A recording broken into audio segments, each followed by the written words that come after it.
Yeah. Yeah.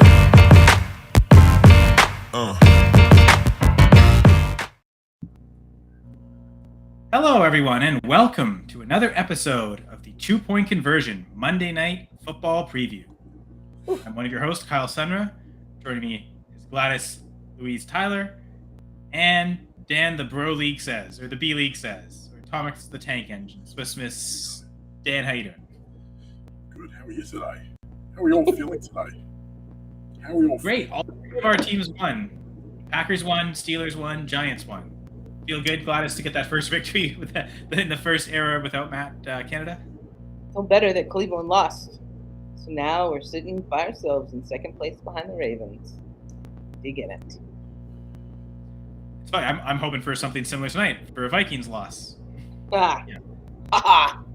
And then that Take way that, the Packers Jamie. would have a chance to tie the Vikings for that last wild card spot next week. Against the Chiefs. What's up, Gator?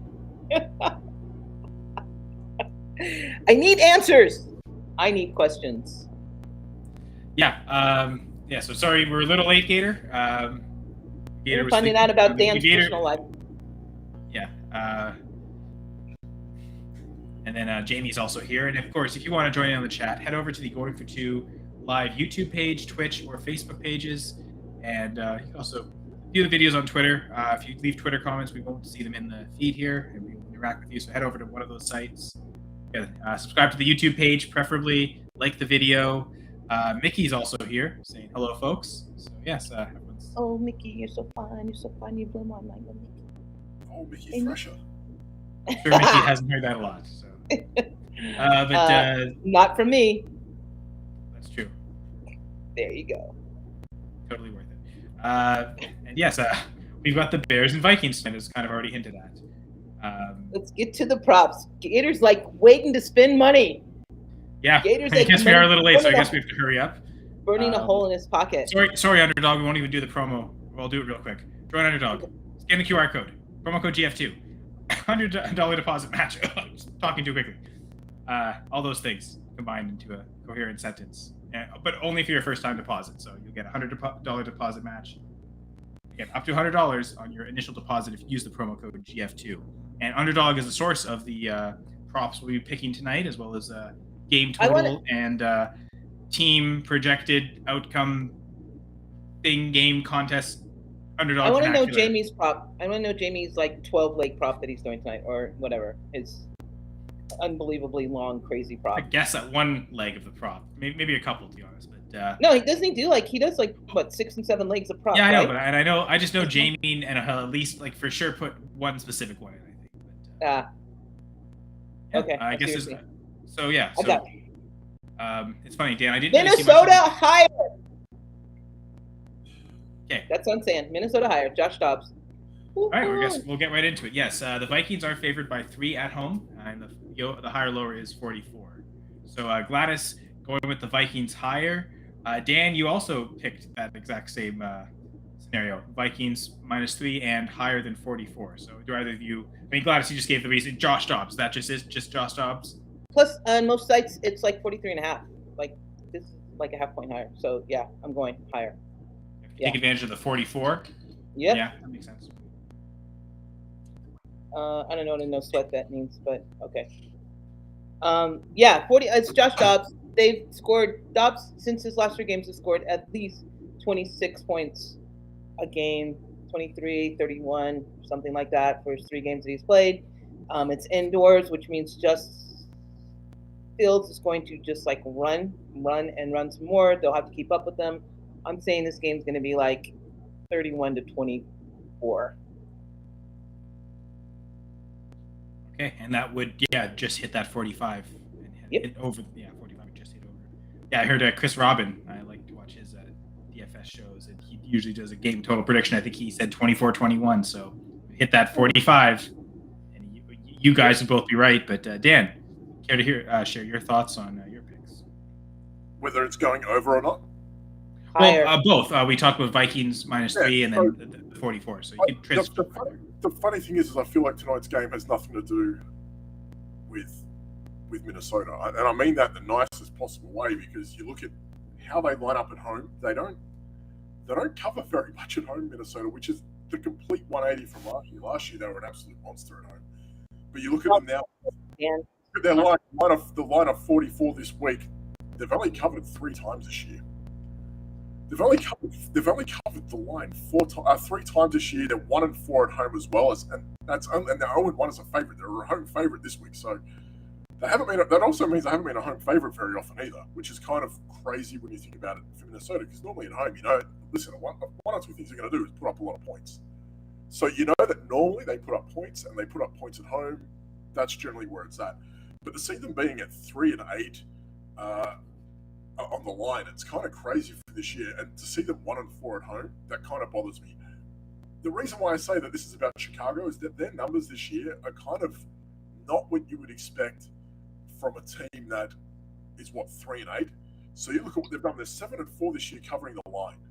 So they're good for going over Chicago this year. They're 4-2 as a road dog going over as well. Now, it's always dangerous to kind of bet on a team that's either A, not in form, or B, erratic, like Chicago is, whether it's a quarterback thing, a running back thing, whatever it may be. But we know one of two things with them. They're good at stopping the run. Minnesota's run is not too good. They'll allow points through the air. So we know that they can do that, and that plays really into Dobbs, Addison, Hockenson, and whatever it may be. The other thing is Minnesota -3 I'm taking. So I'm going over on this because I feel like Chicago can keep up enough to push Minnesota. So that's the story I'm playing. I think they can keep up. They can get to 20, 21, 22. I feel like they're good enough to do that. I feel like Minnesota will cover. I don't think they've had a win this year, Minnesota. I feel it's like 7. They've had 6 wins, right? So I think it's like 5 out of 6 this year, where their results haven't been over 6 points. So they've kept it within a 1-score game. So I can see Minnesota winning 4 to 6 points, give or take, maybe a field goal or 2 here or there, and being ahead by that. You're looking at the spread. Minnesota 7-3-1 against the spread this year, so they've covered the spread 7-3-1. So 7.5 times they're good for it. 2-3 at home. The encouraging thing about that at this point, Chicago 4-5-2 and 3-3 as a road dog. So 4-5-2 this year, Chicago have covered. So you could call it, if you want to say 5-6, give or take here or there.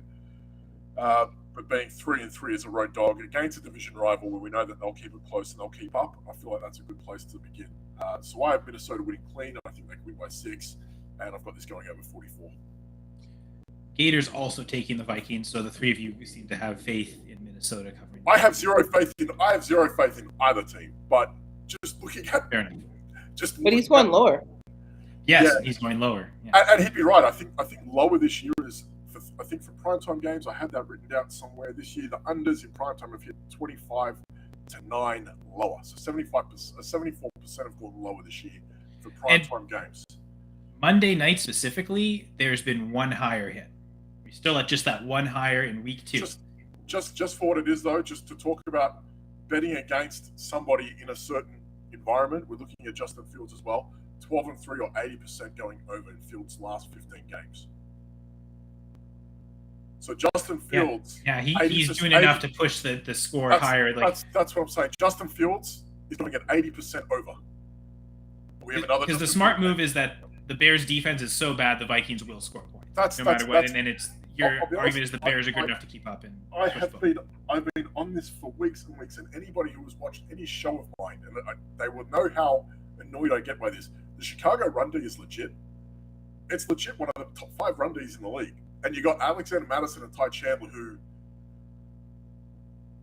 shrug emoji. That's where I'm at with them, because Mattison had a good game last week against Denver.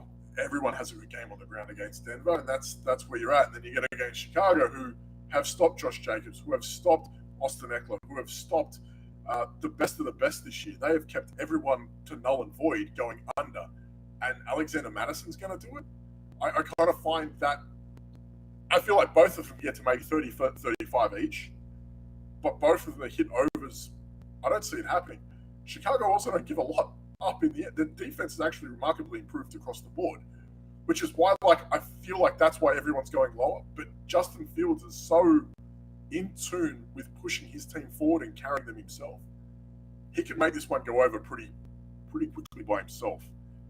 Now, that whether I feel better about Chicago +3 or Minnesota -3, that's another thing. But I could see Minnesota at home getting by somehow, but don't paint me shocked if Chicago get a road win this week at all. I wouldn't be surprised at all. But as we were prepping the show and discussing, the very first thing you said is you were taking the higher. You were convicted on that like from the start. I feel pretty good about that. But where I am against the spread, I feel good about Justin Fields playing. I feel good about Justin Fields going over and helping this push that way. But how Minnesota act. You know what? Give me the bet. Give me the Bears. Give me the Bears +3. I'm going for a road win. Yeah, give me the Bears +3. I think they can do this. My faith in Minnesota is their defense. To be fair, both defenses are kind of like Chicago known for like having a good defense. You wouldn't really equate that to Minnesota, but their defense this year has been pretty good. And like Chicago's run D is pretty good. You look at like it's the. I mean, yeah. When I was criticizing defense, their pass defense is awful. But you're right. Their run defense. I like Jamie's parlay. This is also the game that Fields got hurt in week 6. Yeah, so that's also something to note as well. Not Jamie's. I like Gators parlay, except for the day GM anytime touchdown. Okay. Everything else. We'll get to both of those in a sec. Oh my God! Is there any? Because I feel like I interrupted you, Glass. Was that what you wanted to say earlier, or were you trying to say something else? I don't know. You interrupted me, and I forgot. So. I wanted to ask Dan about the higher. Yeah. But yes. Okay. Well, yeah. So Dan is switching to what I'm picking. I'm going with the Bears and the lower. So like Gator, I'm taking the lower. And not Bears and higher. Well, yeah. I'm going Bears and lower. You're going Bears and higher. So all three of us are slightly different. Gladys going Vikings higher. Dan going Bears and higher. I'm going Bears lower. And it's funny with the spread picks last week. Gladys, you took the favorite again, Kansas by 3, just like you're taking Minnesota by 3. Dan and I both took Philly as 3-point underdogs. So it's funny how that's mirror imaging itself again this week. We all went close to 3 for 3 last week, right? For our own prospective bets. I feel like Gladys. You went 3 for 3. Yes, you did the first time this year. You went 3 for 3, so good for you. Yeah. So you I missed. I went higher though. I didn't go the lower with you. We both took the Eagles, but I took the higher, so I missed on that. But yeah, but it is 2 weeks in a row where one of us has gone 3 for 3. Because I went 3 for 3 in the Broncos-Bills game. So some of us are going at 89%. I don't know who. I don't know who on their Wednesday show is going at 89%. Not necessarily on this show, but yeah, if you check out the B League's Pick'em show, yeah, he's gone 89% there. What do people hate? We can talk about results a little bit later, but yeah. My reasoning for the Bears is I think there's been a lot of negative talk about Fields, and I mostly just took the Bears as protest against that, and I'm also slightly rooting for them. Well, I'm not slightly. I'm rooting for them because, again, a Vikings loss would mean the Packers could equal them next week with the win, and the Vikings on bye. So that's my motivation there, but also Fields has looked the part. I mean, he's throwing really well. I thought he's made some incredible throws even as early as week 1. But he throws really well. He throws really well. When he throws, he looks good. I think he looks good as a thrower. I don't think that's. To me, I don't think that's ever been a question with him. I think he's a good. But it's funny how so many people do push that out. But yeah, I thought he's. It's like saying, look, it's a stupid throw. Lamar Jackson can't throw. He can throw. He's a really good thrower. That was what I didn't get because he could throw at Louisville. To be honest. Yeah. Well, I mean, no. Outside the numbers, he couldn't. But that's okay. He's actually gotten a lot better at that. Over the middle throwing was always there, but this year Fields I think has stepped it up and he's looked a lot better, and I think it'll be enough for them to get the win, honestly. So pretty strong on Fields. I was heavily considering some of his lines as well for the props. Spoiler alert, I'm not actually going with Fields in spite of my love for him, but it's also a dynasty take too, and we can talk about the dynasty implications. But when he had those back-to-back 4 touchdown games, he had 8 touchdown passes in 2 weeks. I think it was the Broncos, Commanders. It was viewed as I heard a lot of podcasts. Oh, sell high on your Fields now. I went and I tried, and you couldn't add enough to Fields to upgrade. Like I remember the person who had CJ Stroud in the league told me, I think I offered Fields in a second. They said you'd have to add a first on top of Fields, a second and the first just to get Stroud. And I thought, okay, yeah, if this is what his price is, it's probably already too late to sell him. So I'm just digging in and thinking that he's going to be fine long term, and I'll hold all my shares. In fact, if the Bears go and it looks like they got the first overall pick, I think he'll be easily acquirable in the offseason before maybe they move him or before they trade the pick if they have the first overall pick from the Panthers. Talk about head coach fiery. So anyway, I'm so pro Fields that I went with the Bears pick of Fields this week. Maybe I'm right, maybe I'm wrong, but we'll find out. Jamie's taking the Bears money line, not even as 3-point underdogs, just straight up Bears to win. So is that a Roshan take? I'm not sure, but Gladys mentioned liking Jamie or Gators parlay, but this is Jamie's here. He says Bears money line, Khalil Herbert under rushing and receiving yards at 65, combine both. Roshan over rushing and receiving at 36.5, and then Roshan anytime touchdown. I figured Jamie would take a Roshan prop. It wasn't the one I expected necessarily, or maybe the anytime touchdown. But, yeah, so Gladys will save the best for last. I know you say you really like Gators, but what do you think of Jamie's? I think Jamie's betting with his heart instead of his head. His Roshan picks. I don't hate. Also, just quietly 3 for 3 on those bonus props from last week. I forgot all about that. Doesn't matter. I don't hate. The problem is like you're looking at a guy like Roshan, and you're hoping that rush receive. The touchdown to me is spotty at best, right? That's a tough one because you're assuming if they get close enough that Fields won't get in on that. I actually like Roshan rushing. I feel like his rushing was like 21.5, give or take. I didn't mind that, as it were. The same thing with Herbert at 65.5. I feel like that's aggressive here because of how they're going to have to move about. We're assuming like something like Roshan is going to have to come into the receiving game if they're behind a little. I don't think they're going to be. And that's half the battle here. I don't feel like they're receiving options to go help what you're trying to accomplish. I'd look at their rushing lines and I'd probably lean a little over on the rushing, but combined, I don't know. Even Herbert rushing, I don't think I like it too much. Roshan rushing, I feel like Roshan at 21.5, 22.5 I liked. I saw that earlier today and I feel pretty good about that. But again, like picking a touchdown, like you're looking at Roshan maybe as the third option in the running game for them. So you're assuming that their third option is going to get the rushing touchdown. I feel like that's hard to accomplish. Yeah, it's like saying I feel like Justice Hill is going to score a rushing touchdown for the Ravens this week. You wouldn't feel good about that. Yeah. You know what I mean? I wonder, so would you change the touchdown for just the rushing yards? Have both the Roshan combined yards prop and the Roshan rushing prop in the same parlay? Jamie, let me know what you're looking at, like your lines, if it's underdog or sleeper. No, he does DraftKings. DraftKings. He does DraftKings. Let me check out DraftKings now. Let me help you out. I know Gators chiming in. He likes that over on Roshan's combined yards at 65.5. But yeah, maybe instead of the touchdown, go with either his Roshan's rushing yards alone or receiving yards alone and put it in that parlay. And that way, like if you're gonna hit on the combined yards, you're probably definitely gonna hit on the rushing yards too, and combine those together. Maybe even take all three. Take Roshan combined yards, Roshan rush yards, Roshan receiving yards. Take out the Herbert line and just go with those three and the Bears winning. Even Khalil Herbert on DraftKings at 52.5 rush yards, I don't like that at all. But the best rushing props I see at the moment, look, Roshan Johnson 23.5. I don't hate it. I can tell you that Justin Fields, maybe you want to lean on his attempts more than yards at 56.5. But like Josh, I agree. The 9.5 attempts as opposed to the yards, I liked that more. But we could look at like Josh Dobbs at 37.5 rush yards. Like that there to me is more. I feel like that's more encouraging than like Madison at 43.5 or Herbert at 52.5. So if you're looking at, you're asking for Herbert at 65 to get one reception for 11, 12 yards, and he has to hit on his rushing, which I don't know if I'm there on that. Yeah, I liked those lines.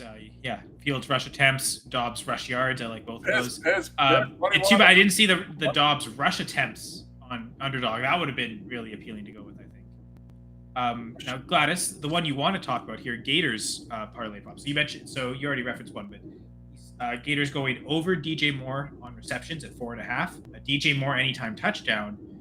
Addison over 3.5 receptions. I think Dan will like that one. And then Ty Chandler over 32.5 rushing. So you mentioned you liked most of them. What was one you weren't as crazy about? You wanted rush attempts for Josh Dobbs over 6? No, anytime touchdown for DJM was the one. It's tricky with the touchdowns. Sorry. Yeah. Dan? You were talking about Dobbs. Dobbs is at 6.5 rush attempts. I like that too. Both quarterback rush attempts, honestly, are pretty appealing lines. Yeah. I mean, Roshan Johnson at 6.5. Yeah. You're assuming he can go at 4 yards. I think that's more certain than a touchdown. And I'll get to that in a second. Yeah. I guess I could start talking about it now. But yeah, I like this line for Gator. I think if you're gonna, I'd rather bet on a DJ Moore anytime touchdown than a Roschon. I'd imagine the odds are like it's a longer shot on the Roschon one, but any touchdown, like touchdowns for me are just and you bank. I've got my goal line guide article, which I could use to guide me in that, and it would say DJ Moore isn't the great touch. To be fair, it's favoring the Bears rushing touchdowns, so the Roschon one almost does make sense for looking at the goal line guide. Yeah, but I agree. It seems more likely to happen to be Fields or Herbert. Those would be the two I'd rather go for. Essentially, it's saying something like DJ Moore is going to have, and this sucks to say, but it's like he's going to have an above-average game today. Like that's what you need him to have. Like it's like 6 receptions and a touchdown. That's you know what I like more actually, Gator. Can you replace DJ Moore anytime touchdown with a Jordan Addison anytime touchdown? I don't know if you seem like you'd hesitant on the touchdowns anyway, Dan. But again, looking at the goal line guide, the Vikings are definitely favored to throw for a touchdown more than run. So we're looking at who is it? Minnesota. I feel like. No, Chicago. Chicago have given up, I think, 12 touchdowns to wide receivers. So I get why like Addison could be in play or KJ Osborne.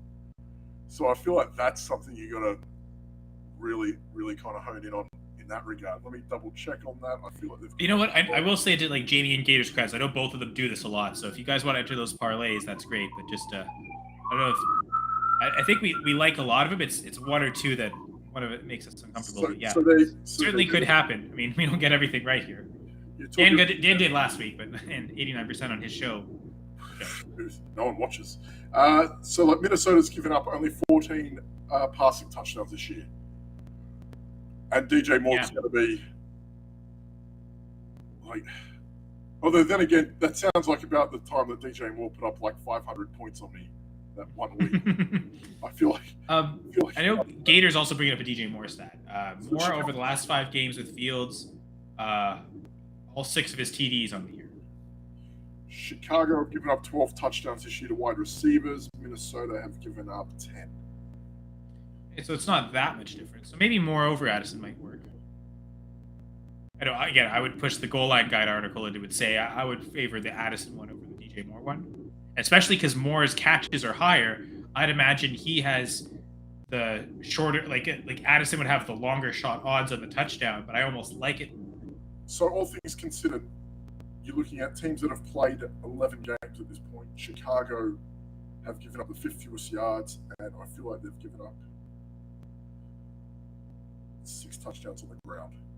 So they're not actively that bad, but they've given up more receptions and the most yards to running backs through the air.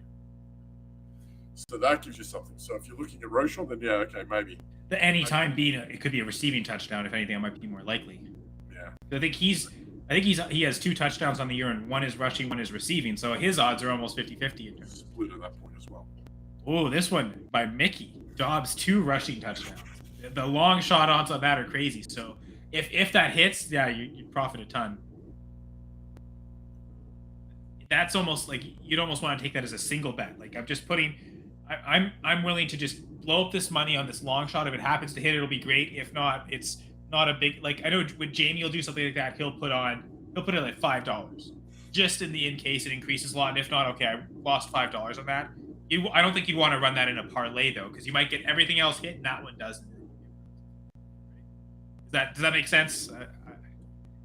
Dan's way better on the theory than I am. I feel like that's something that you'd want to look at as an in-game play as well.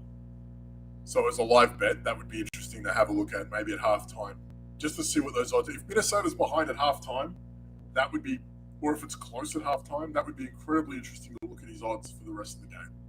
I'd want to see what that looks like, because if they start to panic, he kind of neglects everything going on, and he kind of just tucks it and runs a little, and I'm all for it. But hasn't he had a rushing touchdown in every game he's played?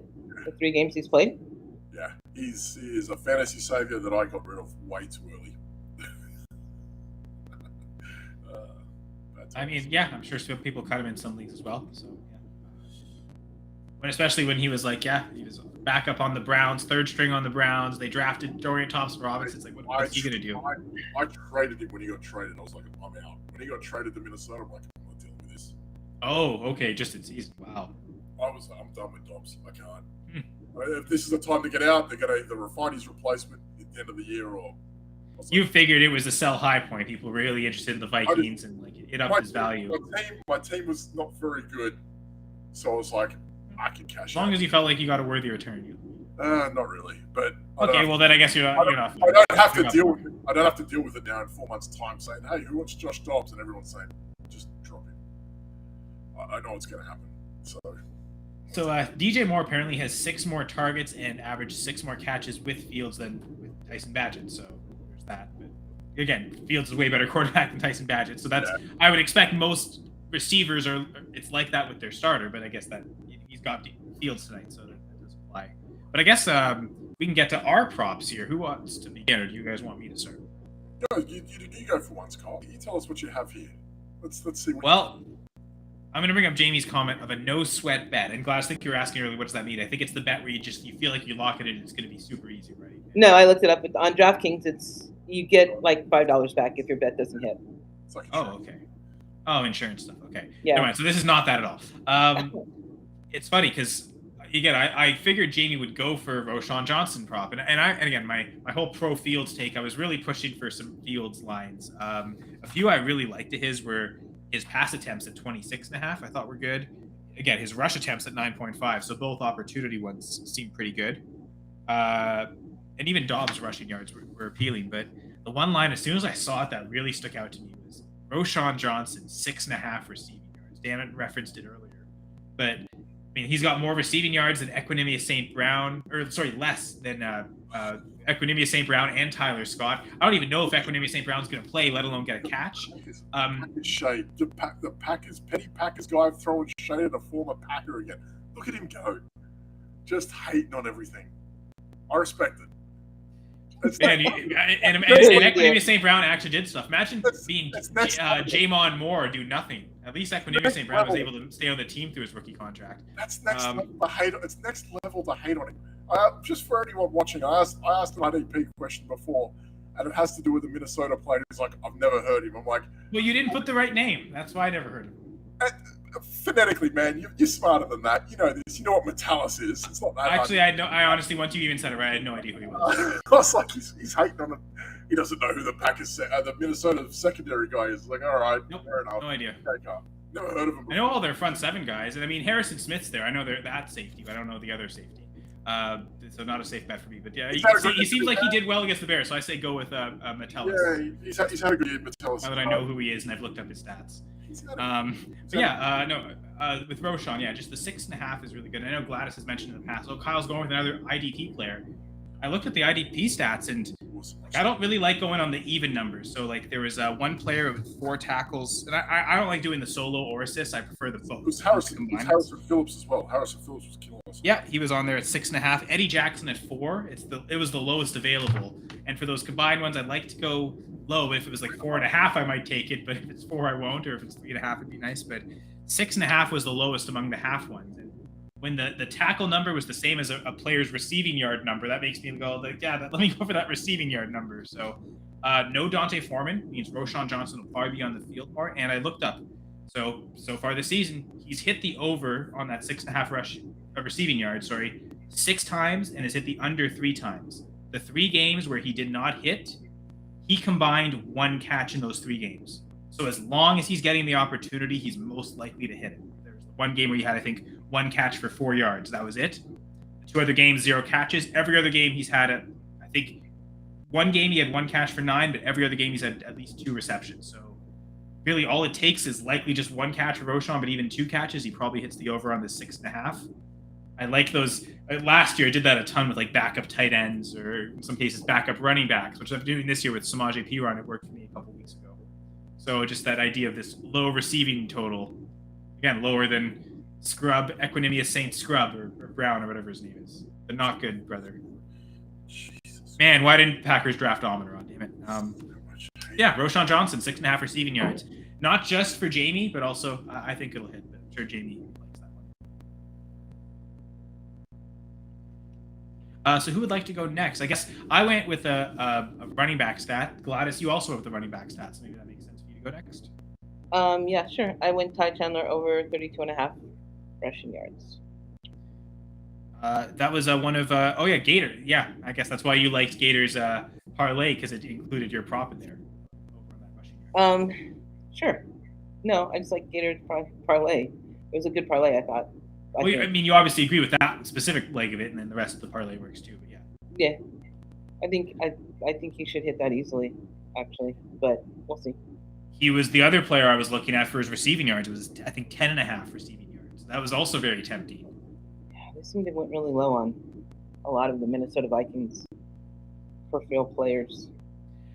Not knowing who gets the opportunity, I think they set these lines without like the full confirmation that Justin Jefferson was out. So like I think they muted things just a little bit. Maybe that's the way to take advantage and go with the Vikings player. Apparently Jamie did another parlay with Chandler and Madison. Chandler over yards and Madison under. So the playing that they'll play a 50-50 role and it'll be closer together. So play off that idea and give more to Chandler, less to Madison. Makes sense. Dan, what did you have? I went with Jordan Addison over 4 receptions. I look at how Hockenson might be a little bit more banged up. I look at how they've been exploited through the slot a little bit as well. I kind of feel like this is a game that's teed up for him at this point. I've been over how I'm not on anyone that wants rushing yards against the Bears at this point, so I will push back on the Chandler bit, but he did look pretty good when he gets his chance. He just looks better than Madison, right? So hopefully Chandler starts to take over as it goes on. Addison had a rough game week 6. It was like 5 for 3, maybe 23 yards against the Bears when he played against them as well. So a little bit all over the place in that regard. 21% target share as well. I feel like he's in line for a game where if this one does go over, like I do project, he's going to be the guy that figures predominantly with Hockenson, depending on how long he survives at this point as well, because rib injuries, they're not great. So I feel like Addison at this point is a guy that's getting all the looks, he's getting in all the work. I think it's wheels up for him to have a very, very big game today. Hockenson is injured? He's had a rib injury for like a couple of weeks. He's been playing. Oh, okay. This is no new injury. He was listed as questionable earlier in the week, but like last week he was one of those like game time decisions, and he wasn't meant to play, and everyone's coming out saying he's not playing, and then he put up like stupid numbers. So yeah, again, it seems like it's not affecting him. He's going to play, but yeah. But still, I feel like if the doc was here, he'd tell you the same thing. Like rib injuries, it just takes that one shot in the wrong spot, and that's it. So it's hard to kind of gauge that and how much padding he has and how much protection he has, and then I don't know. It seems like Hockenson and Addison are both really good bets this week, so you may as well bet on the guy that is close to 100%. I feel like that's the way to lean on that as well. And again, if this is a game where we think that Chicago can keep up, which I think they can keep up, then this is a game where the pass doesn't go away because Minnesota can cruise to a game. I think this one's going to be a bigger game than what we thought. I think this game's going to, I shouldn't say this, but yeah, I think this game's going to surprise us today. I really shouldn't have said that. You think it's going to what? I think it's going to surprise us. Oh. And now it'll surprise you by surprising us, and a surprise if I went higher. It's not surprising me. Yeah. There you go. You're not getting. It's one of those things like when two I don't want to call Minnesota bad, but when two average teams are like playing, you think, well, this is either going to blow up or be terrible. This is where we're at tonight. This game has the potential. I like what Chicago do on the road. I feel like they're going to stick about. Like they're going to be a problem for Minnesota. But if they are, then that's a good thing for all people involved in receiving. As well. Thanks, Gator. Yeah, Gator loves your shirt, Gladys. I'm Thanks. not sure I can't read it. It says, "Stop calling me a bitch, and I'll stop asking why I'm a bitch, and I'll stop asking why you're stupid." What about Kyle's shirt? Do you like Kyle's shirt? I feel like Kyle has put effort into. Well, this was partially in reference to last year. Although I was already kind of planning the shirt, or last week, sorry, when we were talking about Letterkenny. It's the I saw that. Letterkenny Scott Fishbowl shirt. I guess I wore a Scott Fishbowl shirt to celebrate the fact that I made the Scott Fishbowl playoffs. And since I might get eliminated this week, I may not get another chance to do that. I'll still wear the Scott Fishbowl shirt. Gator, yeah, I think also- Dan's drinking wine. I'm gonna go with wine. And normally I wear the Canadian hat when there's like a Canadian player in the props, so like Josh Palmer with the Chargers. There's no one that fits that tonight, but since I was wearing Letterkenny and the Canadian shirt, and I was going with Cleveland Canadian Jamie and his favorite player Roshan, I figured it was appropriate to match everything Canadian-wise. How about that? I don't know if you knew that, Dan. I don't put that much thought into it. I put on any shirt that isn't stained in oil from cooking. So Same. Or Put acid. something on to I guess wash the stained in dogs. acid, baby. you wouldn't see the stains. my friend, I get changed pretty quickly when I get home from work. The acid shirts, they're in the wash pretty quickly. I'll tell you that much. Dan, what are you drinking? Tonight, what do you guys think I'm drinking? I said wine. No. No. I think it's water. It's No, it's not water water. with colored flavor. Listen, I'm not going to go too heavy. It's a Monday night, so this is just a Jack and Coke. We feel all right. It's Very Jack and Coke. Let me see that glass again. It's easy Jack and Coke. Doing all right. God, that looks purple. I keep the tequila for Wednesday afternoon at 2 Ugh, It's- tequila. Oh, For the show. it's- Show. there's no way. What time No show way. is it? At 2 or 3? It's a 3 o'clock show. I don't know. Is it 2 or 3? What time is my show? 3 Eastern, No, 1 tequila. o'clock for Gladys. See? And that's What? why, Yeah, 1 o'clock for me. What tequila do you drink? and that's why you shouldn't drink tequila at 3 o'clock on a Wednesday. You figure what time your own show is. There you go. What tequila? What brand? Whatever it is. Whatever it is. Whatever. I found like a really nice. We went to like this. It's like a Mexican joint in Queens, and had like a house tequila that was one of the smoothest ones I had, and it feels like such a scrubby thing to say, but it was like a $20 bottle, and I remember drinking it. I went, I can't believe that's a cheap bottle of tequila that tastes that good. That was Concierge, and I couldn't believe how easy that was to drink. I went, that doesn't make sense because it's strong and it was good. Ugh. I can't And drink believe me, tequila. I've had some nasty ass tequilas before. I've had some expensive tequilas before, and I went, this one actually is pretty easy to drink. You can drink it on the rocks, or you can mix it. It's pretty good. But Jack and Coke is Jack is my my thing. I like Jack. Yeah, I You can't. got Jack. Why do you put Coke in it? It's at this time of night. It's just the time of night. It's the right time to do it. Also, it hides it from the kids. I don't want my kids to think I'm an alcoholic. They're still impressionable age at 75. Oh my God. Okay. That speaks terribly for me for the next 15 years. No, that does not speak terribly for you. It's totally understandable. They'll only care if they're watching the show. Remember, pick your props and do your homework.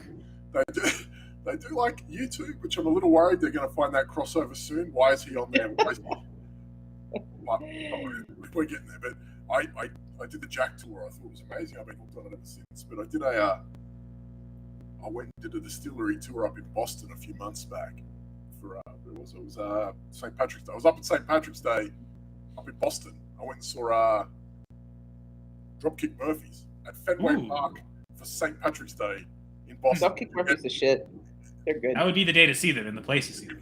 Come on, Yeah. Fenway Park, Dropkick Murphys in Boston, St. Patrick's Day. There's nothing better. But I went to the distillery tour up there, and it was just incredible. It was yeah, they got some good whiskey up there. Surprisingly, you wouldn't think of it because it's a big Sam Adams town, but they got some good stuff in Boston. Shout out. Sam Adams makes the whiskey that it only comes out like every 4 years. Utopia. Oh wow. It's distilled. It's a whiskey that they distill in Sam Adams barrels, and they will only release it like every 7 years. It's the shit. Do you know what it is, Gator? I see what you're saying, and I do my show. And I just, to be honest with you, I prep my show. I log in, I'm like, how is it that I'm going at 89% and no one is watching? And it just drives me to drink it. It's wild that you can go 89% week after week after week. That's 1 out of 9 wrong every week.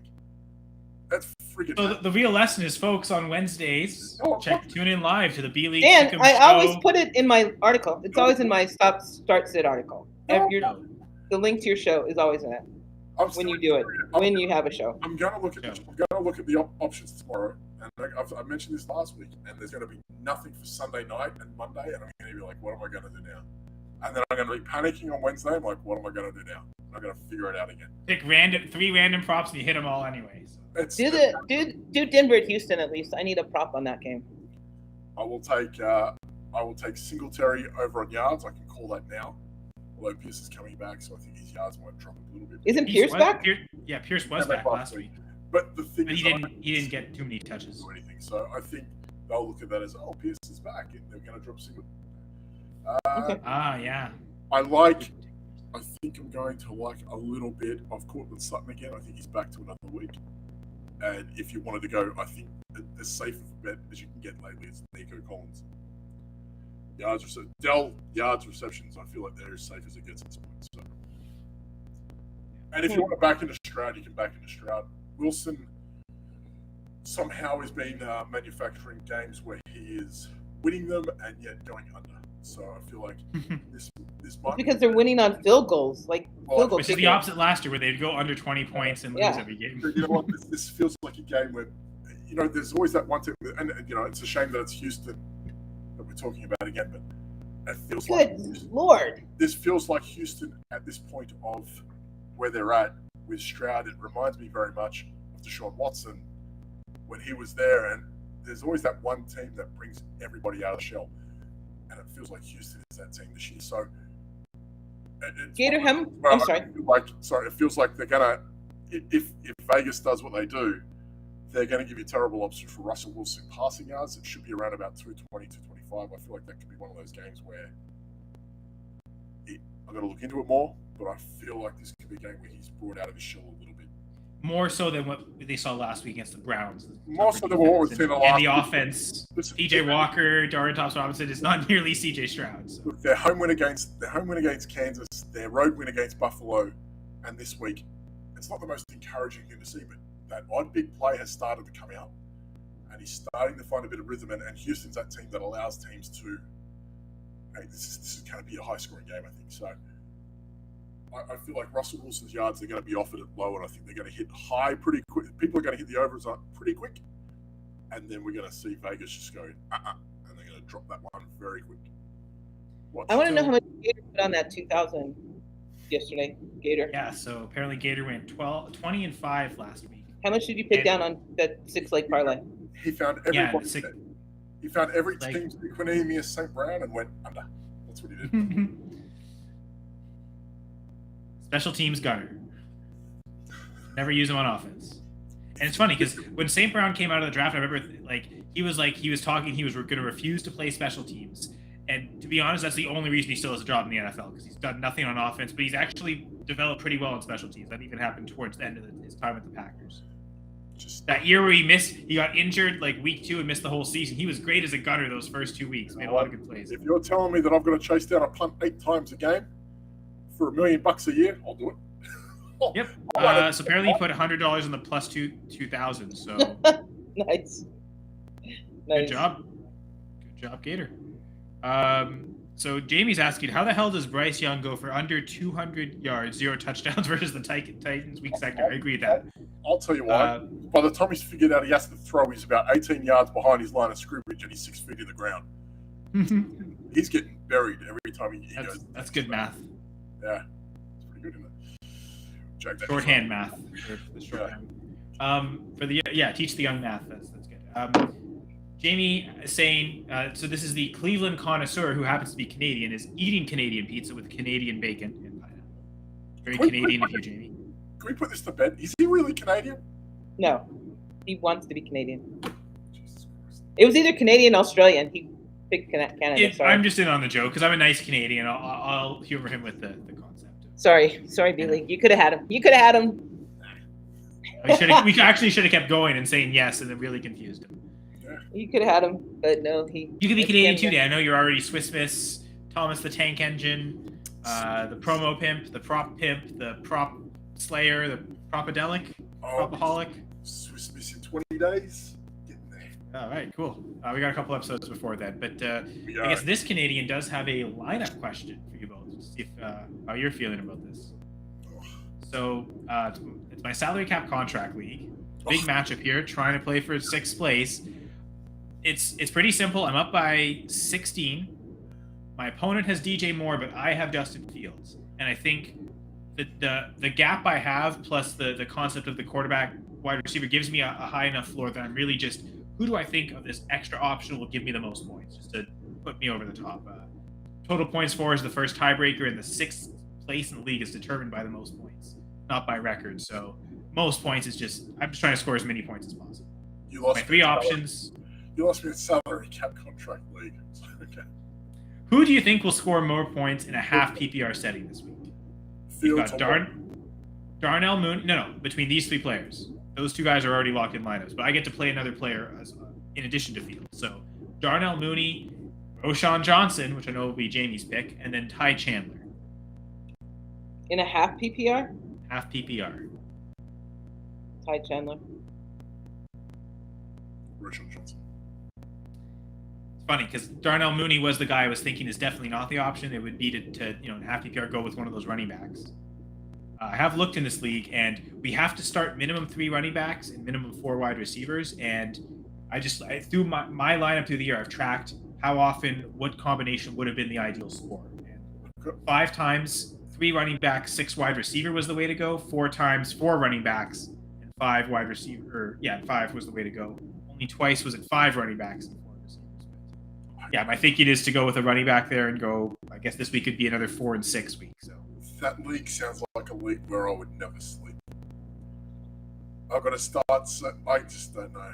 I couldn't help you. If you ask, it's 10 teams that start 12, which is why the elevator roster. Yeah, the minimum start 3 running backs is a tricky concept for sure. You know what? Like part of me, like I love the leagues. I love the creativity that fantasy football's brought out. But sometimes, like part of me just wishes I was in my 8-team standard like scoring league. I like part of me just wishes it was like back then, like 1 QB, 8 teams, no PPR, 4 points per touchdown, just whatever the frick they do, that's what you get. That's it. I feel like that's where I wish I was right now. I'm in too many different leagues like you guys where like the scoring is just so. I'm going Johnson on that one because I think there might be a touchdown. Maybe I don't like betting on touchdowns, but if you had to. To be fair, what I'm chasing is ceiling. Like I want to chase the touchdown performances. I don't need the floor. I really just highest outcome possible. So. If you want ceiling, then probably Mooney because he's streaky enough to go 1 for 50 and a touchdown. Plus, with Fields, it does have the stack. Was the one thing I was thinking. Seems like everyone's saying Chandler. Even Jamie is saying go Chandler over Roshan. I do have Chandler in right now, and part of my thinking with the ceiling play was if Fields is scoring rushing touchdowns, which is the high ceiling outcome, it means less for Roshan, whereas like Fields could still produce on the ground heavily, and Chandler could still have the great game. Now, if Fields throws a pass to Roshan and that goes in the end zone, that's the. So yours is like addition by subtraction, right? So you're saying if I choose Roshan, Fields can almost cannibalize what he's trying to do. It is the one fear of why I would lead Chandler over Roshan. If that's the case, then I'm trying to stack and I'm going Mooney. If you're looking at ceiling, if the win doesn't matter, then I'm probably, if you're like really chasing it, then Mooney's something that could have really weird one-off. The win could help me get out of the 6th place and into 5th place, but yeah, essentially it's most points at this point. So. You're such a complex guy. Okay, so then I'm going to just swing my bet and go Chandler. I'll make it easy for you. There you go. All right, that's what I have it in right now. So I guess just all this all the way around just to confirm and make me feel better about as all of them probably score 5 points and it doesn't matter. 42-3 Vikings win. God. Okay. Yeah, Mickey's going. Fields gets hurt in the first quarter. Everything. I like this. I don't want him to get hurt, but I don't want him to play. I got a gut feeling Mickey is a Vikings fan because Mickey's made it enough to where the Vikes hit the odds on this. So we're going over 44 here. So I appreciate what Mickey He just made sure. Clearly they're covering the 3-point spread. It's not lost. I guess, the Lakers used to be in Minnesota, which makes sense because there's not really lakes in Los Angeles, but there's a ton in Minnesota. Is that correct? Yeah, they used to be the Minnesota Lakers, and then they moved to Los Angeles. This makes me feel much. I've always wanted to know why they'd be called the Lakers, and that is incredible. They never changed the name when they went over. even though it's next to an ocean, not a lake. Well, I mean, it's the Because Dallas the Los Angeles Oceaners would sound L.A. Lakers, right? It's alliteration, so it doesn't sound. The Dallas Stars kept their name from when they moved from Minnesota, right? They just took the North out because that would really not have made sense. Instead of calling themselves the North Stars, they just went with Stars. Neither does being in the NFC East, but no one wants to have that conversation. Why the fuck are they even there? For once, the NHL has actually made a smart decision, which that happens rarely lately. So yeah. I was why Dallas were in the NFC East. I didn't believe it, but it makes sense. Heck, they should probably even be in the AFC, not even in the NFC. But that's a whole other conversation as to why a team like the Steelers, who was formed in the 30s in the original NFL, was forced to move to the AFC. I don't know. Because then Pittsburgh would be in the NFC East, and that would make sense, and Dallas in the AFC North wouldn't make sense. But you'd find another way around that. Move the Colts to the AFC North, and the Cowboys are in the AFC South. Indiana's north enough. It's basically right next to Chicago. Can you post that question by Jamie there? Because I'm going to tell you something funny right here. Here's some pop culture reference for you. Let me tell you something. This movie, the Mighty Ducks movie, do you know what it was called in Australia? Do you know what that movie was called? It gave away the whole friggin' movie. What's one thing that movie could have been called that would ruin it for you? I've never seen it, so I don't know. When that movie came out, it was called Champions. Oh. Just ruined the whole. Spoiler alert. I was gonna say, was it like the Underducks or something? Underdog, our sponsor, Underdog. No, not named after our sponsor. I guess Underdog did sponsor the movie. It was called Champions. Why am I watching a movie called Champions? I know what the end result is. They're a bunch of losers. They're not champions. Oh, that's all right. Dad guys that pull together and with a reject coach that go against all odds and win. They should have just called the Underdog. That's so it. Apparently, part of it. The Mighty Ducks movie is filmed in Minnesota, which makes sense. Minnesota's a really strong hockey state. I'm not sure why they ever forced the Minnesota North Stars to move away, but at least they have the Minnesota Wild now. Even though they moved away and they won a championship, so that really should have gone to Minnesota. The scene where the kids skated through the mall, though, is filmed in Cleveland.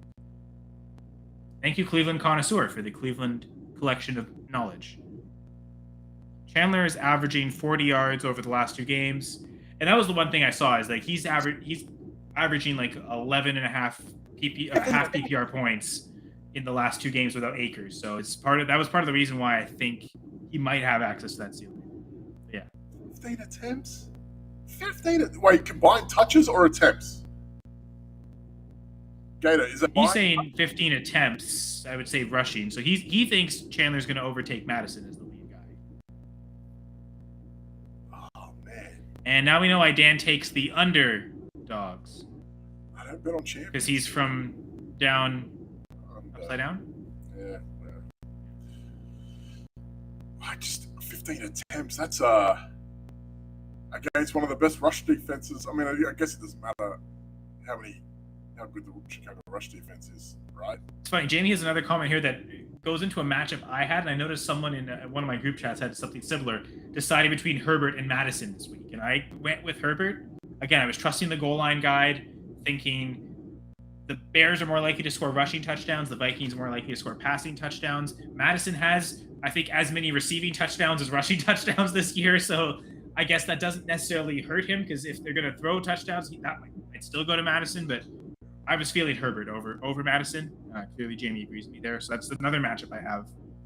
I think I'm down by like 18 and have Hawkinson and then one of those running backs. So I'm going to go Hawk and Herbert. Hopefully it works. Oh, man, 15 rush attempts. He had 15 rushing attempts in week 11 and 10 rushing attempts in week 12, or 10 and 11. So he's trending close to that. It seems like. I guess we'll find out. Yeah. Okay. All right. I'm locking Chandler in the lineup. Yeah, he's getting the ball. He was my extension last year. It's funny because I was trying to extend 2 Vikings 2 years in a row in this league, but the Jefferson extension was way too major. So I ended up extending Jake Ferguson as we're going to transition to a tight end premium league next year. I'll tag Jefferson and figure out that next year. That's salary cap contract league talk. Yay. Get to wear a Letterkenny shirt, reference Letterkenny, reference my home country, Canada, where Jamie is apparently also from, in Canada, Cleveland. And yeah, it can confuse the heck out of Dan. Hello. I guess also goodbye, because we're about to leave. I don't know if either of you have anything else to say. I do not.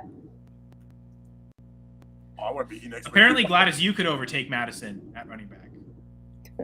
Yet, Dalvin Cook was so bad that they chose to just get rid of him and eat some money because they wanted him off the team that bad. And you see how he's doing with the Jets. He's the one guy that maybe couldn't overtake Madison. Oh, I don't think that's. But I bet if you put Keontae Ingram on the Vikings, he's the lead back there. Even though everyone thinks he sucks. That's a decent game next week. It's Cincinnati at Jacksonville for Monday night. That's interesting. Yeah, you're not going to be here though. So No, I won't be. It would be more interesting if Burrow was too, but he's not there either. Do you know what I'm doing? Father of the But year. I guess that actually does. Father of the Year stuff. You know what I'm doing? Father of the Year stuff. We booked the against my alignment. We have Home Alone 2. It's the one in New York. You know that one. What? The Home Alone 2. You know Home Alone 2. Yeah. Oh yeah. Okay. Yeah. We booked the Home Alone 2 package for the Plaza Hotel where they do the pizza, the ice cream, and all that sort of stuff in the room. It's pretty cool. I'm sorry. What is the Home Alone 2 package? You get like the limo ride with a pizza, and you get like the massive ice cream cart for your room for room service. It's my 5-year-old's birthday, so we booked that for him. It's basically what happens in Home Alone 2, where he's alone, never not in a stayed home. home, but in a hotel. So he just goes Ah. ham. All right, so we booked that. You can buy that at the Plaza Hotel. You can buy a Home Alone 2 package where you do all that sort of fun stuff. That'd be awesome. Yeah. It's Has like- he seen Home Alone 2? Oh yeah, he's seen all that. No, he's seen some Okay. weird shit. To be fair, he's watched some weird shit. He's I don't hold back. I let him watch some weird shit. I don't care. He's right into like the Spider-Verse movies and all that. He doesn't- Dude, he weighs 65 pounds. He can watch whatever the fuck he wants. Did he you watch finish? Star Wars with you? Did you finish the Venice? No, I haven't. Oh my fucking god! It's been like 2 weeks. It's a big mystery as to when he's going to finish it. Oh my god! It's like my intentions are good, but you know what happens? I'll be like after the show, like what happened last week. I get upstairs, and it's like, okay, I'm gonna watch this movie, and I'll be like, let me just watch a little bit of the game. I'll watch a little bit of the game, and then like I'll be watching like my game go off, like my fantasy leagues. I'm like, okay, I'm just talking to my mates for a little bit, and before I know it, it's like 10:30. I'm not watching this. Probably not going to start a movie then. Yeah. Oh, you guys. Apparently, Jamie didn't know that. You see, I think I've never seen Home Alone 4, but I'm pretty sure it was the actor who played Inspector Gadget that was in it. There's more Never than saw two. it. Home Alone 4. There's more than two. Yeah. Oh yeah. I actually really liked Home Alone 3. I thought that was really good. Okay. I've It never went seen back to any the of Home Alone. classic case of it's actually in the home, and the At kid some sets the point. traps throughout his But house. Once I understand, twice I can see it happening maybe. But if you've left it, And they went super serious on the third one too. This At some point- wasn't just like burglars. This was like these like espionage agents, and the kid No. accidentally stole something to a toy. It was honestly in hindsight really cheesy, but I Yeah. enjoyed it. we have something called Docs at home. It's called the Health Services, and that would twice they'd be saying you're running a thin line, right? Well, to be fair, it's a different kid. It's not Macaulay Culkin. Oh, so shout out to all the negligent parents out there. Very good. Yeah. I know there's multiple. It's not just one family. Yeah, it's not just the mom from Schitt's Creek. The 90s were wild, right? Parents just leaving kids alone. Hey, and you know what? The mom in Home Alone, she's Canadian. Kathleen Hare. I have seen Schitt's Creek. I watched the first series of that. Very good. Letterkenny or Schitt's Creek? It's Schitt's Creek. I watched the first season. That was enough. Okay, I enjoyed it. I watched through the whole series. I liked it. I like Letterkenny better. And yes, I agree with Gator that Jamie needs to get on Letterkenny, considering he claims to be Canadian. But apparently, he will, in fact, start watching Letterkenny. So hope you enjoy it. I promise I won't because I can't. Yeah, commit that's me to too. anything. I can't even commit the shows that I'm watching now. That's true too. At least you're here every week or most weeks. I guess you won't be here next week. But No. the B League's Pick'em show will be on most weeks. Except Wednesday. last week there was no show. Yeah, since last week and the. But yeah, this week join the before Going for Two live stream for that. I guess, Gladys, do we announce it here? Because Dan's not in next week. Actually, it has nothing to do with that. Doc just wanted this day, but the return of the Doc. Dr. James Freddy will be making an appearance next Monday on the show. Former co-host here and Now we author can of the set great up book, the Injuries person. Suck, but your fantasy team doesn't have to. The author of this book that you can get for Christmas, He so thought you he'd can be turn up. prepared. He thought he'd turn up when I'm not here. That's the most New Jersey thing I could have. The most New Jersey thing. Yep. And the Giants have a New Jersey kid at quarterback, so they're maybe that's all a strange coincidence. It could be Doc playing under the center of this point. It doesn't matter. they'll still be able to beat Mac Jones and / Bailey Zappi. Isn't that sad? Isn't that sad? I mean, they also beat Sam Howell, so it's funny, Dan. I literally saw 3 plays of that game. 2 of them were punts, and 1 was an incomplete pass. It was like, yeah, this let me watch the Texans Jags. If I am the punter for the Giants, I'm asking for a pay raise at the end of the year. His hamstrings must be absolutely cooked. To be fair, Jamie, I've never watched Married with Children. I'm also not American, so there you go. I'm clean. Okay. I'm gonna go and feed my dogs. And we'll see you next Monday, Gladys. Of course, you also have the In No Particular Order show Saturday. Dan's on Wednesdays. There's great shows every day of the week on the Going for Two Live network here on YouTube. Jamie, what day's the IDP guys on? With former. Oh, the IDP guys isn't on our network. That's something else. I'm not going to advertise for other people. I'm just kidding. Okay. Whatever. I feel like they do multiple shows a week, so that's another network that you can go to, and they'll usually be shows every day of the week type thing. Look up Jamie IDP guys because he's going to be on with Steve Wright, who was the offensive lineman for Marcus Allen. Do it, people. Do it. That's awesome, actually. That is pretty awesome. He blocked for Damon Allen's brother. Wow. As a Canadian, I'd of course go to the quarterback first, since he's way more important. The CFL quarterback or the NFL running back? Of course, the CFL quarterback. Anyway, bye guys. In case anybody didn't know, Marcus Allen's brother was a quarterback. But yeah, check out goingfor2.com. Check out the Going for Two Discord. Check it out all out on the Going for Two Live network. And I'm leaving now before everyone just exits and ends the stream. Bye, Gladys. Bye, Dan. I'm Kyle. Bye. Thanks, Jamie. Thanks, Gator.